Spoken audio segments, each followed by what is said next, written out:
Shalom Bapak Ibu semuanya, selamat berjumpa kembali dalam program SOS atau Sahabat Orang Sakit. Kita lihat dulu. SOS Global Ministries are reaching all of countries around the world by bringing hope for the sick. SOS Global Ministries are sent to be a messenger of fulfilled hope.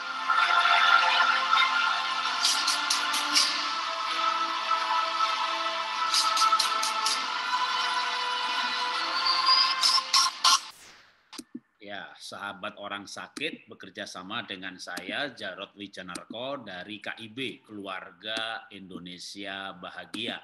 Kami menampilkan kesaksian-kesaksian mereka-mereka yang sudah mengalami kesembuhan atau bahkan masih dalam proses kesembuhan, tapi yang pasti melalui penyakit yang Tuhan izinkan terjadi, mereka justru mengalami perjumpaan dengan Tuhan.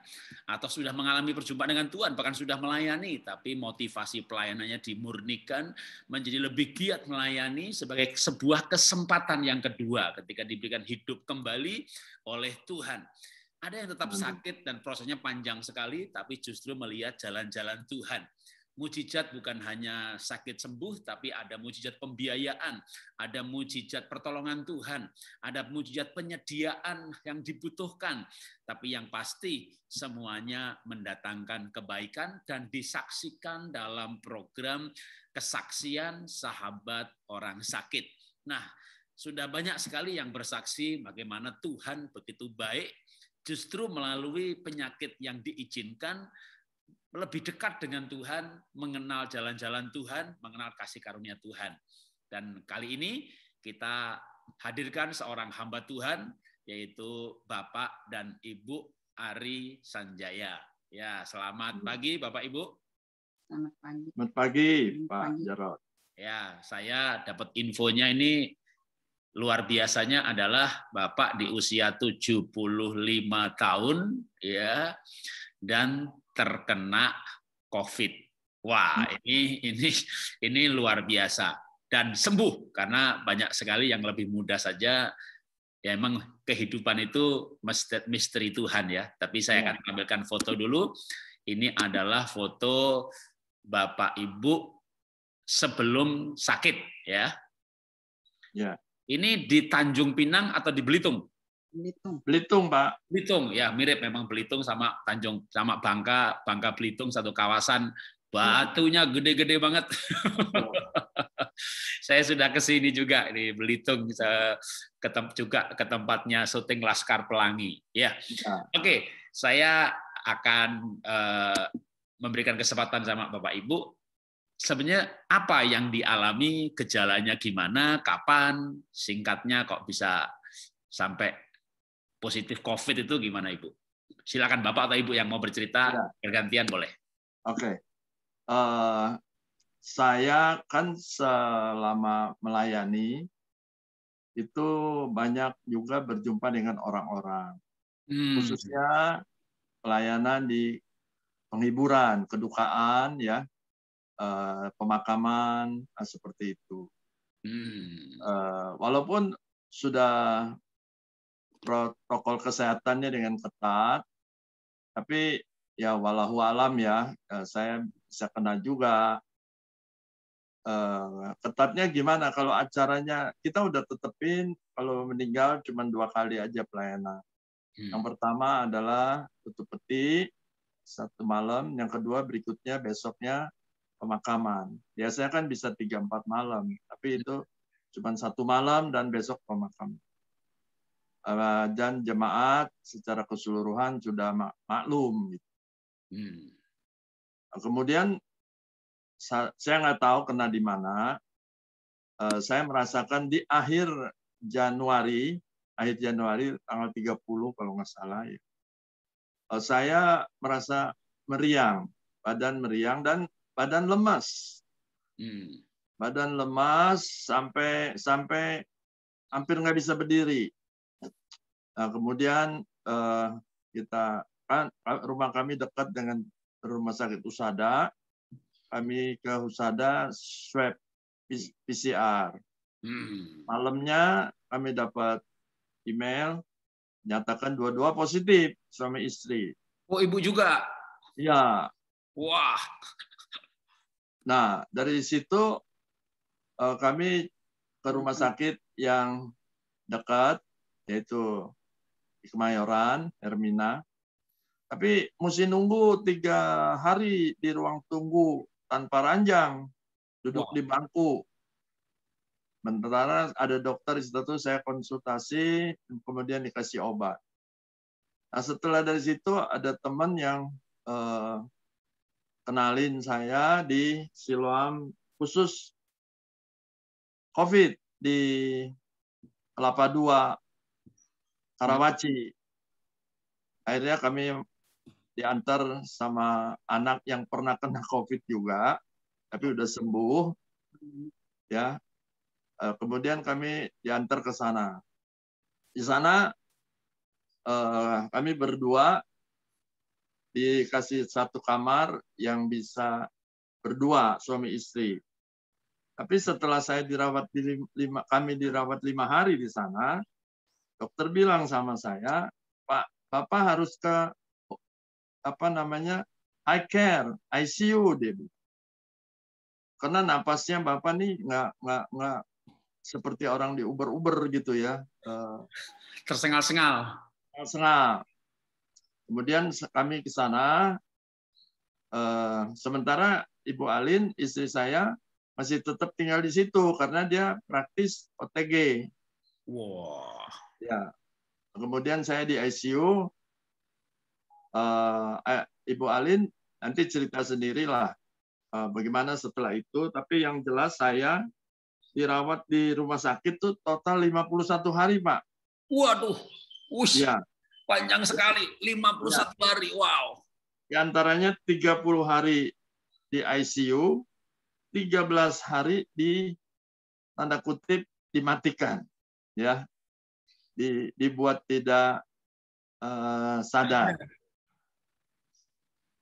Jadi itulah awal. Nanti saya cerita lebih lanjut. Sementara Ibu Alin cerita dulu ya Pak ya. Oke. Wah, ini menarik sekali. 51 hari. Wow. Orang biasanya cuma 2 minggu. Oke. Ibu OTG. Ya, OTG. Karena Pak Ari kan badannya panas di rumah. Kami PCR. Dia setenya 13, saya setenya 17. Tapi karena kami kamarnya enggak ada kamar lagi, jadi saya tidur di bawah. Tapi saya nggak ada gejala apa-apa. Terus kata dokter gini ke dokter, Ibu nggak usah masuk rumah sakit, Ibu cukup isoman aja. Karena saya pengen dampingin Pak Ari, saya pengen bisa urusin dia. Jadi saya ambilnya kamarnya yang berdua, ya kan. Tanggal 1 Februari kami masuk rumah sakit malam. Tanggal 5 Februari dia udah didorong di high care. Terus kata dokter gini, Ibu kalau ibu saya periksa tanggal 7 ibu sehat, ibu pulang, katanya, walaupun masih positif. Karena ibu di MRI paru-parunya semuanya oke. Terus saya pulang, saya pikir dia di ICU itu 2 hari bakalan balik. Saya tanya, kalau nanti dia balik di sini, oh enggak, katanya, udah pasti ganti orang gitu. Akhirnya saya pulang. Saya pulang, ya dia di ICU lah, dia di ICU dari tanggal 5 dia didorong terus ke sana. Terus tanggal 11 dia bilang sama saya, dia bilang, Lin, saya mau dipindah, mau pakai ventilator gitu. Ya nanti si Pari ini lagi dia mau pakai ventilator, terus akhirnya dia bilang dia nggak mau gitu, dia nggak tahu bagaimana dia ikut lagi gitu. Ya, saya lanjutin ya Pak Jarod. Ya. Jadi selama di ICU saya ditawarin sama dokter, harus pasang ventilator, nggak bisa nih kalau begini terus. Dan saturasinya turun sampai ke 87 itu waktu. Tapi di dalam masa krisis sempat 80 saturasinya. Kemudian ada di dalam masa kritis juga ada analisa gas darah itu sampai 43. Ada teman anak muda, itu bukan teman lah, emang di sana dirawat 43. 45, dia umurnya 30-an. Juga, tapi nggak lewat, dia meninggal. Wow. Ya, saya bilang sama dokter begini, dokter, saya nggak mau di ventilator. Kenapa? Saya trauma, Pak, melihat orang-orang yang pasang ventilator biasanya langsung jalan, langsung game gitu ya. Terus saya bilang saya nggak mau. Saya juga pengen kalau Anda kata meninggal pun natural gitu ya. Kalau emang Tuhan mau manggil saya nggak mau pakai mesin. Nah, Bapak harus tanda tangan surat bahwa pernyataan bahwa Bapak tidak bersedia untuk pasang ventilator. Saya tanda tangan. Habis tanda tangan itu kurang lebih setengah jam atau 20 menitan, ada suara yang berkata gini, kalau kamu meninggal, kamu enakan pakai mesin, jadi kamu nggak berasa. Seperti itu. Saya bilang sama suster, tolong panggilin tadi dokter tadi. Saya ingin menyatakan bahwa tanda tangan yang tadi saya tidak berlaku. Saya bersedia untuk dipasang ventilator. Akhirnya tanda tangannya dihapus, dicoret, disobek kertasnya, kemudian saya dipasang ventilator. Nah, di dalam pasang ventilator dan pasang juga trasektomi, Pak, yang dibolongin di leher, karena saya batuk dan banyak dahak. Batuk dan banyak dahak. Itu dibolongin itu supaya bisa keluar dahak dari situ. Wow. Sekarang alatnya lebih canggih, jadi pakai laser tanpa harus dioperasi. Kemudian dari situ saya tanya sama dokter, terakhir waktu saya udah sehat, berapa lama dokter saya pasangin ventilator itu? 13 hari, Pak Ari, katanya. Loh, kalau gitu banyak cerita dong selama 13 hari. Oh iya, kalau dikumpulin ceritanya setebal Alkitab Bapak, katanya gitu. 13 hari itu berarti Bapak nggak sadar ya? Nggak sadar. Nah, di dalam ketidaksadaran itulah, di dalam di bawah alam sadar saya didatengin sama teman 2 orang yang sudah meninggal. Waduh.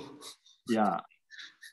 Terus ada satu lagi wajah yang menyeramkan sekali. Ya, saya tengking dalam nama Yesus. Itu dalam alam bawah sadar ya. Nah, kemudian saya dengar suara terngiang-ngiang terus, ada dua poin yang terus terngiang-ngiang. Yang pertama adalah dikatakan gini, mengapa engkau berseru-seru kepadaku Tuhan, Tuhan, padahal apa yang aku katakan engkau tidak melakukannya.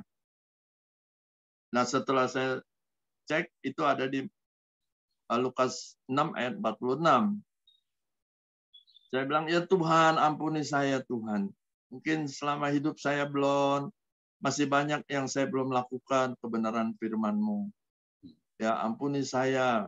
Dan jadi satu impresi juga bahwa kalau kita jangan waktu kita susah aja kita cari Tuhan, lagi senang-senang kita lupa Tuhan gitu ya. Seperti itu. Saya bilang saya minta ampun Tuhan. Dan yang kedua adalah itu lagu ini selalu terngiang-ngiang. Saya nyanyikan ya Pak, karena ada kaitannya dengan buntutnya nih, ya. Judulnya Pelangi Kasihnya atau Apa Yang Kau Alami Kini.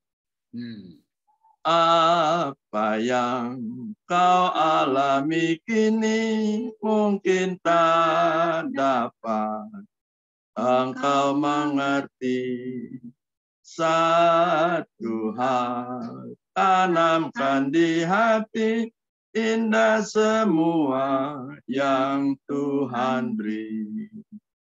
Tuhanmu tak akan memberi ular beracun pada yang minta roti. Cobaan yang engkau alami tak melebihi kekuatanmu. Tangan Tuhan sedang merendam suatu karya yang agung mulia. Saatnya kan tiba nanti, kau lihat pelangi kasih-Nya. Lagu ini terus berulang-ulang saya dengar, Pak. Akhirnya saya berkata sama Tuhan, Tuhan, saya ingin melihat pelangi kasih-Mu. Saya ingin melihat pelangi kasih-Mu. Nah, dari situlah saya benar-benar ada pengharapan untuk sembuh. Walaupun di sisi yang lain saya berserah kepada Tuhan. Kalau emang waktunya Tuhan mau memanggil pulang, saya pun siap untuk itu. Makanya saya bilang sama istri saya, ya kamu damai sejahtera aja ya kalau saya sampai dipanggil pulang ke rumah. Ini antara dua nih, dari rumah sakit pulang ke rumah Bapak atau nanti pulang ke rumah sendiri di Mangga Besar, Kartini. Ya dia semakin stres karena dia dalam masih posisi sakit. Ya silakan Bu Alin. Hari itu waktu dia nggak mau di ventilator, dia telepon. Nanti kalau saya mau meninggal begitu aja, nanti kita ketemu di surga. Terus waktu dia mau di ventilator, dia bilang lagi, dia telepon lagi. Nanti kita, kamu siap-siap ya, kita ketemu di surga. Kalau saya buat anak-anak, saya bisa rilis. Yang saya khawatirin tuh kamu, katanya gini. Kan itu hari tuh saya di rumah, dalam keadaan juga saya masih positif. Jadi saya bingung, saya sedih, saya bagaimana. Nah, dalam keadaan 13 hari dimatikan itu, saya benar-benar stres karena saya di rumah ini sendiri. Di rumah ini sendiri nggak ada orang gitu kan. Kita kalau COVID ya nggak ada orang yang berani datang kan. Saya trauma. Begitu ketakutan, begitu traumanya. Karena setiap hari itu dokternya update. Ibu siap-siap ya, saturasinya turun, ininya turun apa. Terus Ibu harus beli obatnya. Karena kita kan pakai dana kementerian. Kalau yang obatnya mahal, dia nggak tanggung. Mesti beli obat 12 juta lah. Wow. Kadang telepon lagi terus mesti obat. Beli antibiotiknya, satu obat 3 juta lebih. Berapa lama dok mesti diminum 10 hari, 30 juta lebih. Wow. Dalam keadaan saya sendiri, saya harus, dan saya trauma. Tahun 2020, adik saya meninggal bulan Mei. Desember suaminya nyusul. Tahun 2021, kakak ipar saya meninggal tanggal 26, COVID juga. Pak. Wow. Jadi buat saya tuh sangat tertekan. Saya bagaimana saya harus melewati hari-hari ini dengan kesendirian. Saya kan kita kan ada komunitas gereja, komunitas komsel, komunitas wanita bijak, komunitas. Nah, ada komunitas SOS gitu ya. Saya sebisa mungkin saya semuanya saya teleponin. Mereka begitu care, begitu ini SOS semuanya begitu care sama saya. Bagaimana menguatkan harus bagaimana dan harus bagaimana. Selama dia di 13 hari itu tuh saya tuh nggak tahu harus bagaimana gitu. Saya pergi PCR juga CT-nya masih 24, semuanya masih ini nah. Masih positif. Akhirnya saya gimana yang harus lakukan?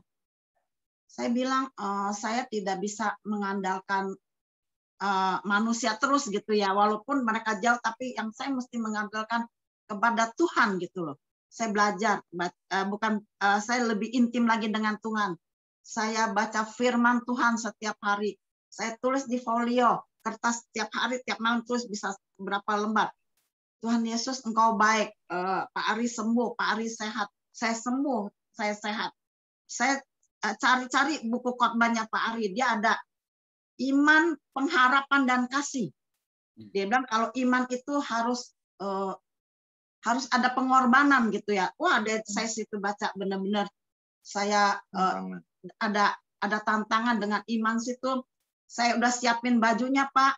Kalau nanti dia mau meninggal pakai baju apa, kuburnya di mana, jasnya yang apa, saya siapin satu tas Pak. saya bilang saya nggak bisa hadir. Tapi ketika saya baca iman dan pengharapan itu, harus punya iman. Iman kesembuhan. Akhirnya dia punya baju, saya gantung lagi, Pak. Jasnya saya gantung. Saya nggak mau baju putihnya saya gantung. Saya nggak mau, saya dengan iman. Dia sembuh, dia sembuh, dia sembuh. Itu disitulah saya lebih dekat sama Tuhan. Saya baca firman Tuhan.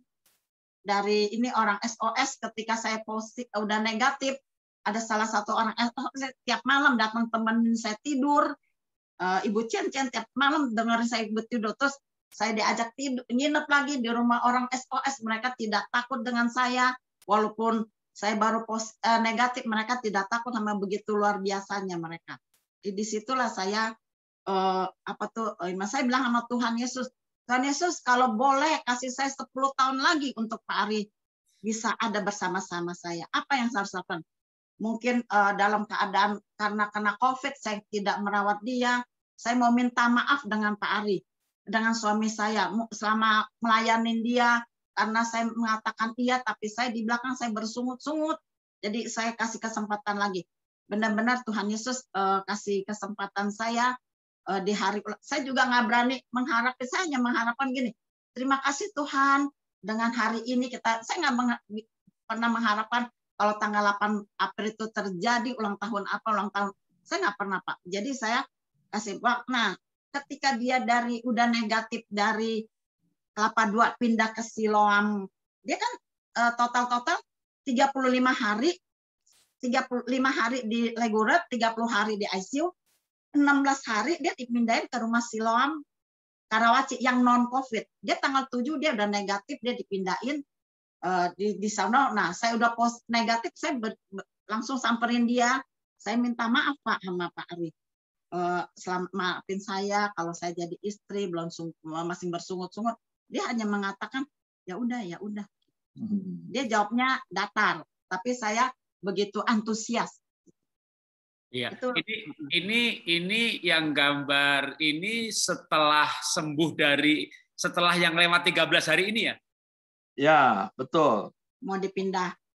Itu setelah 13 hari. Nah, di situ Pak, itu kan ICU-nya lorong aja Pak. Kurang lebih ada 13 sampai 15 ranjang lah ya, lorong. Nah, semuanya nampak itu karena monitoring semuanya kelihatan supaya suster dokter gampang kontrol kali. Jadi nggak ada kamar. Nah, ini kita bicara iman Pak ya. Saya bersyukur saya ada di dalam Tuhan. Nah, tentunya kita punya iman. Nah, iman ini berkaitan dengan imun ya. Imun secara tubuh Pak Jarod, kita jemur matahari, kita olahraga, kita pola makan, perhatiin itu tubuh. Tapi nggak cukup katanya. Kita harus punya imun jiwa. Nah, imun jiwa itu kita kehendak, pikiran, semuanya disinkron dengan firman Tuhan. Terus yang ketiga, imun roh ya, biar kita selalu koram deo sama Tuhan, intimasi, kita menyembah, kita bersaat teduh seperti itu, worship dia.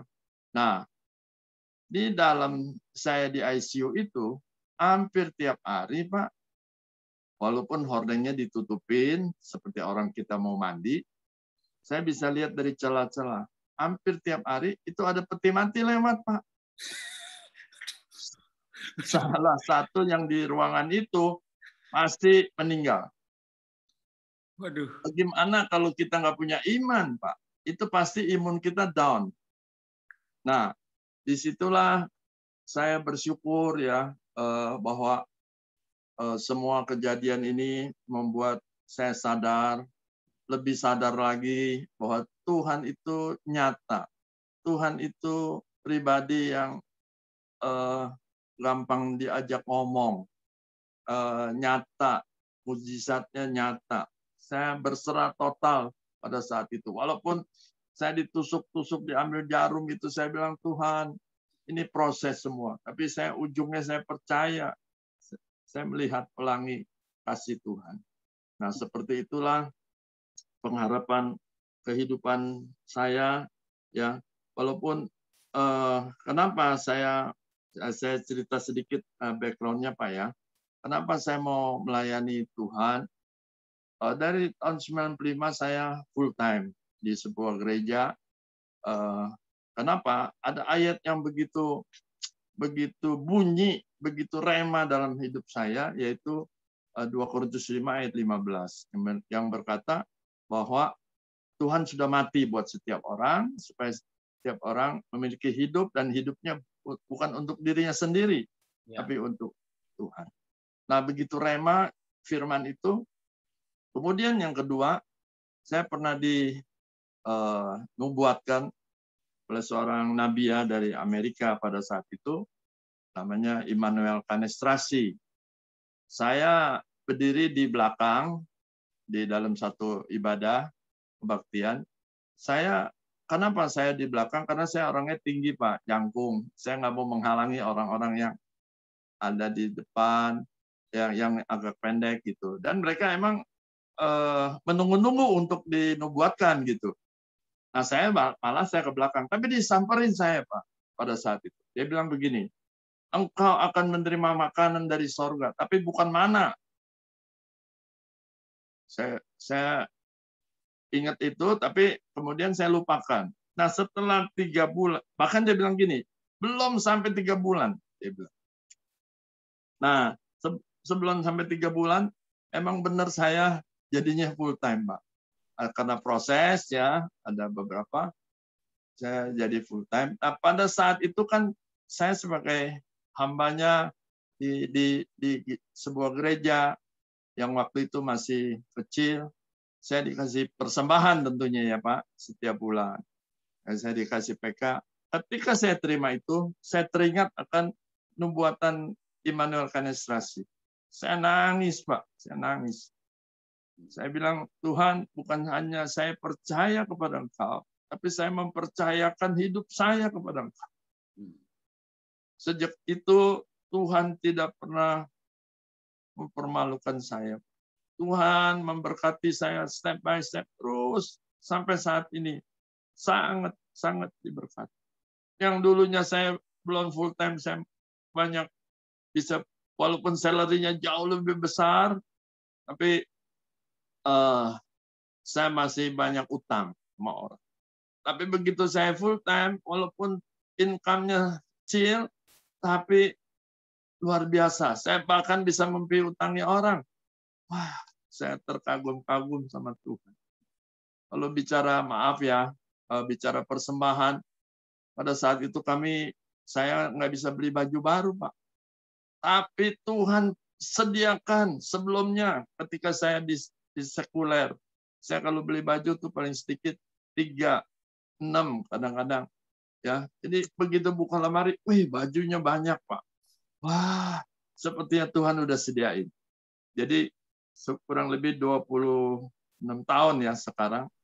Secara organisasi, secara manajemen, tentunya ada pensiun. Tapi puji Tuhan, di dalam pelayanan nggak ada pensiunnya, Pak Jarod. Amin. Ya, sampai saat ini saya masih melayani, dipercaya untuk masih jadi tim kepemimpinan di gereja di Jakarta itu. Wow. Pak, ini saya ada foto yang menarik saya nih. Ini kejadiannya saat sakit atau setelah sembuh? Setelah sembuh, setelah saya pulang ke rumah. Oke. Itu tanggal 23. Ini kan 8 April. 23 Maret Pak Ari pulang ke rumah. Nah, jadi waktu sebelumnya nggak bisa kepikir bahwa tanggal 8 ini kita bisa merayakan. Iya, bukannya pesimis, tapi benar-benar ya udah berserah total lah sama Tuhan. Wow, saya puterin dulu nih. Ini lain lagi nih. Jadi ini ibu ulang tahun 62. Ya, 62 sama hari pernikahan sama Pak tanggalnya. Oh, ini Ibu ulang tahun yang ke-62 bersamaan dengan ini kan soalnya makanya bajunya sama nih, Bapak. Ini ulang tahun yang pernikahan ke-21. Iya, sama, harinya sama. Waduh, ini tadinya nggak sempat kepikir ya Bapak akan bisa merayakan ini ya. Iya, persis Pak. Tanggal 23 Maret keluar dari rumah sakit, Pak Ari pulang ke rumah.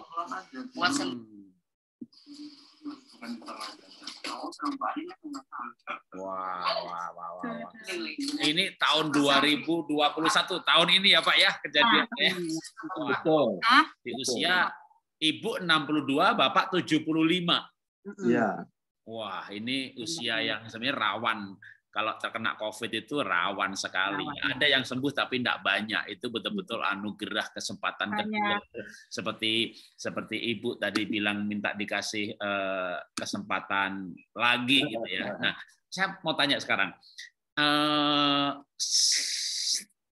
Dengan peristiwa ini, apa yang Rema yang Bapak Ibu dapatkan mengenai kalau pelayanan kan sudah lama, udah 29 tahun melayani Tuhan. Tapi lewat kejadian di tahun ini terkena COVID dan Tuhan beri kesembuhan, pasti ada sesuatu yang nasar atau tekad yang baru yang melalui hal ini Bapak Ibu nyatakan gitu ya. Boleh disampaikan Pak? Ya, saya dulu ya.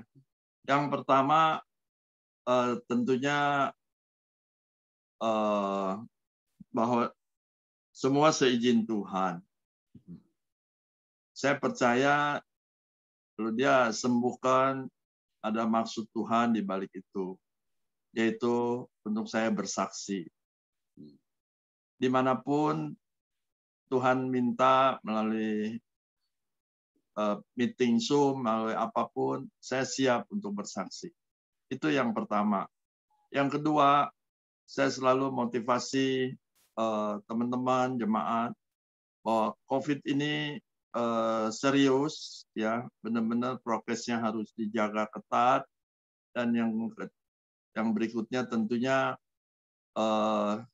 bahwa kita harus lebih dekat lagi sama Tuhan, ya, kita mesti lebih intim lagi sama Tuhan, karena Firman Tuhan kan berkata bahwa di doanya Tuhan Yesus, Pak, di Matius 17 ayat 3, kan dia bilang, hidup yang kekal adalah mengenal Allah yang benar, yaitu Yesus. Ya. Nah, pengenalan ini, Rasul Paulus juga bilang di Filipi 3 ayat 8, pengenalan akan Kristus lebih mulia daripada apa.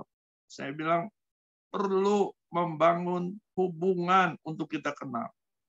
Pak Jarod sama saya belum terlalu kenal, tapi setelah membangun hubungan kita mulai kenal. Nah, begitu juga dengan Tuhan, harus setiap hari bangun hubungan dengan Tuhan. Bukan hanya kita butuh waktu kita butuh saja. Setiap hari baca firman. Setiap hari intimasi dengan Tuhan. Worship Dia. Dan itu mulai dipraktekin, Pak. Jadi sekarang dengan teman-teman, sebetulnya udah sebelumnya, ini udah hampir 1 tahun sih. Jam 5 sampai jam 6 kita worship bersama-sama, kemudian ada yang secara pribadi-pribadi. Itu supaya lebih transfer spirit kepada jemaat, kepada semua orang-orang percaya. Sebab itulah yang sebetulnya yang dicari Tuhan, Pak, mencari penyembah-penyembah dalam roh dan kebenaran. Ya, itu sih, Pak, pesan kami, harapan kami, khususnya juga pada teman-teman jemaat. Dan yang kedua adalah saya merasakan gitu ya, bahwa seperti yang dikatakan di Yakobus 5 ayat 16, bahwa doa orang benar itu besar kuasanya apabila sungguh-sungguh didoa. Jadi saya percaya begitu banyak orang yang mendoakan saya, begitu banyak teman-teman dari SOS yang mendoakan saya, dan doa itu sungguh-sungguh mereka naikkan sehingga boleh dijawab. Saya katakan, apapun permasalahan kita, jangan pernah putus asa. Terus berdoa selama kita masih dikasih kesempatan untuk bernafas. Tuhan bisa melakukan mujizatnya dengan heran. Itu sih. Ya. Ya, sekarang dari Ibu Alin. Silakan. Ya silakan. Saya itu kalau saya boleh cerita ya, itu Tuhan melakukan mujizat buat saya pas 3 tahun berturut-turut, Pak. Jadi saya begitu benar-benar sampai sekarang ini saya benar-benar tuh lebih cinta Tuhan, baca firman Tuhan, terus berdua tambah, bukannya kami dari dulu juga berdua kan ini ya, maksudnya melayani ya, maksudnya lebih lagi Pak. Emang kami itu melayani tapi lebih ya. Kalau saya boleh cerita sedikit Pak, tahun 2019 Pak, saya operasi kista di bulan Agustus, bulan Juni, ya kan saya operasi kista. Tuhan begitu sembuhkan saya. Tahun 2020 Pak, dalam keadaan COVID bulan Agustus saya operasi retina mata saya robek Pak. Robek, saya operasi. Habis operasi juga saya belum melihat, kata dokter retina harus operasi katarak lagi. Selang 1 bulan saya operasi katarak. Begitu dengan mujizat Tuhan semua disembuhkan Pak. Dengan semua biaya-biaya juga Tuhan cukupi. Operasi retina, operasi katarak semua tutupin. Dan kami juga tidak punya dokter retina karena dengan kita pergi ke dokter, kita berdoa, minta perjujuk Tuhan, akhirnya Tuhan itu siapin dokter yang terbaik. Waktu kita mau pergi operasi pun kamarnya mahal karena saya asuransinya nggak dapet gitu. Tapi ketika pas hari itu saya mau dioperasi, observasi, besokannya mau operasi, kata susternya, ini ada kamar yang mau. Nah itu berarti ada tanda-tanda dari Tuhan, hati yang damai sejahtera. Waktu saya lagi pergi ke cek badan semuanya, cek ke lab semuanya, ada 1 orang bilang begini, ibu operasi retina. Wah kalau operasi retina tuh itu nggak usah takut begini. Ayo kita berdoa. Dia berdoa untuk kami. Padahal dia orang Palembang Pak. Dia orang Palembang, kalau datang, nah itu benar-benar penyertaan Tuhan gitu. Karena aturan saya takut, jadi saya nggak takut. Ada semuanya. Tuhan siapin dari kamarnya 3 juta bisa sampai, itu luar biasa. Nah, tahun 2021 Pak, saya ngalami COVID Pak. Saya pikir COVID, bukan saya pikir COVID itu kita udah semuanya udah bagus lah, udah ini vitamin semuanya ya. Kita sampai sekarang tidak pernah mau cari tahu di mana dan kenapa, karena semuanya itu bukannya bilang Tuhan jahat, ada rencana-rencana Tuhan dalam hidup kami. Nah, kami kena COVID. Saya pikir COVID itu kan banyak yang bilang 14 hari isoman selesai negatif gitu. Tapi ternyata saya alami COVID itu, ini benar-benar COVID yang luar biasa, Pak. Perjuangan saya, ketakutan saya sampai ke psikiater, minum obat tidur, setiap hari minum obat penenang, 1 hari 3 kali. Saya ke psikiater itu, saya telepon dokternya, teman saya, melalui begini Pak, melalui WA call. Minum obat, kalau dokternya datang, saya deg-degan, jantung saya bisa 120, saking deg-degannya minum obat jantung, apa kan nggak kuat. Di obatnya, semuanya, sementara nggak tahu, saya tidak pernah memikirkan kesembuhan saya hanya memikirkan kesembuhan suami saya gitu. Begitu ketakutan. Nah, setelah sekarang akhirnya, waduh, benar-benar ya Tuhan Yesus luar biasa, tanggal 8 itu terjadi, bisa pernikahan 21 tahun atau bagaimana. Itu benar-benar mujizat luar biasa gitu ya.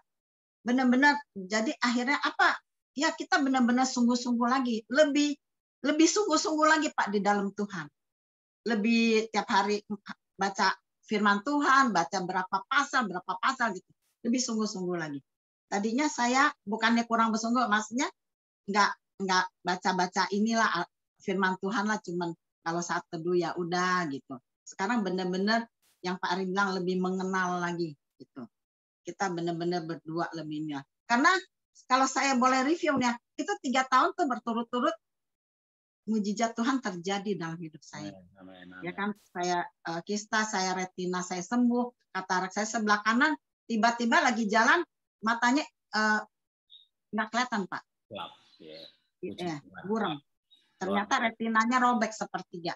Nah, itulah saya sekarang COVID ini terjadi. Nah, gitu. Wah, luar biasa, penyertaan Tuhan luar biasa. Terakhir untuk Pak Ari, silakan pesan-pesan buat kita semua, Pak, sebagai pesan penutup dari Bapak. Ya, sebelumnya saya juga sempat, karena kita ya bukannya kita berhitungan ya, saya percaya ini hukum tabur tuai ada. Ketika saya juga kan sebelumnya terlibat di SOS, Pak. Tapi saya off kurang lebih 1 tahunan. Nah, waktu terlibat di SOS maupun setelah itu, ada satu teman di Sukabumi, dia sakit sampai 4,5 tahun. Nah, kita sering kunjungin, doain, kalau puji-pujian dia nangis, seorang bapak ya. Kemudian baru 1,5 tahun yang lalu dia meninggal. Nah, ketika istrinya mendengar saya sakit, saya sempat diusahakan sama dia transfusi plasma konvivalen ya itu ya, namanya. Plasma darah yang survivor COVID. Jadi itu salah satu juga kata dokter yang menambah imunitas tubuh saya.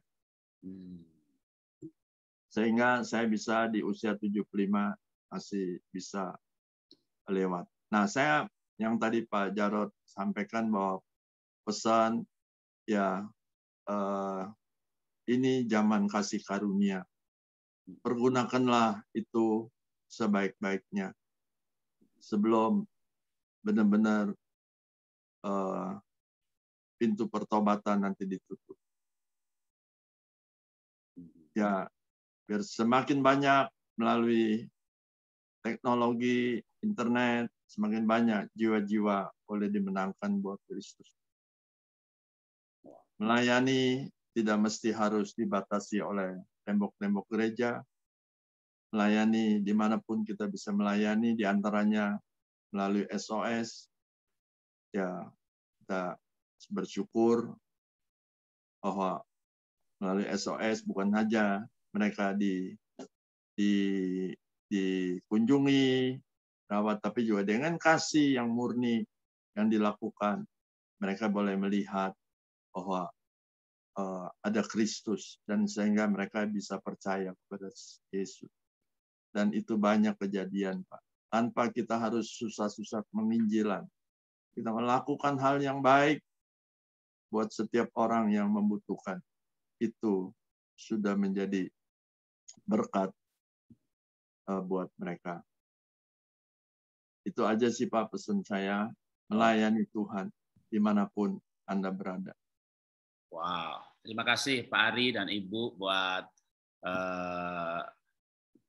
kesaksiannya dan juga pesan-pesannya yang luar biasa. Jadi Bapak Ibu semuanya yang menyaksikan program ini luar biasa bahwa di usia 62 untuk Ibu dan 75 untuk Bapak, mereka survive dari COVID. Jadi ini sebuah contoh juga bagaimana tetap ada harapan bersama dengan Tuhan. Dan Amin. Yang penting juga bahwa kita semakin disadarkan bahwa setiap kita bisa bangun, tidur, dan hidup adalah kesempatan. Saya bersyukur bisa terlibat dalam SOS dan setiap seminggu sekali menjadi host acara kesaksian-kesaksian mereka yang sakit dan disembuhkan Tuhan. Saya makin mendalami betapa beratnya perjuangan dan pergumulan mereka-mereka yang ada di ICU, yang di kemo, dan saya juga tidak menyangka bahwa Pak Ari itu total perawatan 51 hari. Saya belum pernah mendengar kisah orang COVID sampai dirawat sebegitu lamanya. Tapi itu juga sekaligus menunjukkan kuasa Tuhan yang luar biasa. Dan sekali lagi, itu juga sekaligus menegaskan bahwa kalau kita hidup, maka itu adalah kesempatan untuk Tuhan. Mari kita akhiri program kita kali ini, dan saya akan berdoa. Bapa, kami mengucap syukur buat hari ini untuk kesaksian yang luar biasa dari Bapak dan Ibu Ari Sanjaya pada usia lanjut terkena COVID, dan sudah beberapa keluarga dipanggil Tuhan melalui COVID. Bukan hal yang mudah ketika orang-orang terdekat satu persatu meninggalkan kehidupan nyata ini, berpindah ke tempat yang lain. Demikian juga tidak mudah dalam satu ruang ICU ada 14-an orang, dan satu demi satu, hari demi hari dipanggil Tuhan. Seperti hidup dalam bayang-bayang maut dan lembah-lembah kekelaman.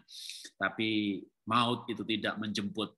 Suatu pesan yang kuat yang kami dapatkan bahwa kalau kami hidup adalah kesempatan untuk melayani Tuhan. Terima kasih Bapak buat kesaksian Pak Ari dan Ibu yang menguatkan kami bahwa hidup mati kami di tangan Tuhan. Bukan di tangan COVID, bukan di tangan rumah sakit, bukan di tangan dokter. Ada yang mendapat penanganan jauh-jauh lebih baik, namun lewat juga. Tapi ada yang lebih mudah, lewat juga. Tapi kalau kami saat ini hidup, baik kami yang terkena ataupun yang tidak, kalau kami hidup, maka hidup kami adalah hidup bagi Tuhan. Terima kasih Bapak, dalam nama Tuhan Yesus kami berdoa mengucap syukur. Haleluya. Amin. Amin. Terima kasih Pak Ari, terima kasih Ibu. Terima kasih Pak Jarod. Kesaksiannya luar biasa, dan saya akan share lagu sebagai endingnya. Ini lagu yang menurut saya pas banget buat kita.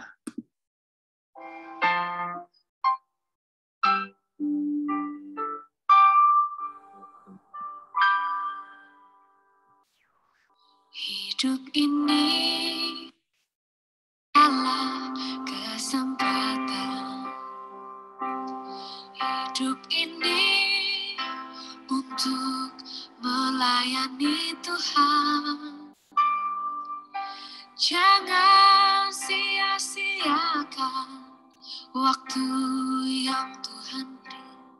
Hidup ini hanya sementara. Sekuntum bunga di pagi hari, mekar indah harum di padang yang hijau. Demikian Tuhan mendandani rumput gugur bunga bila panas terik. Oh Tuhan, pakailah hidupku selagi aku masih kuat. Bila saatnya nanti ku tak berdaya lagi, hidup ini sudah jadi berkah.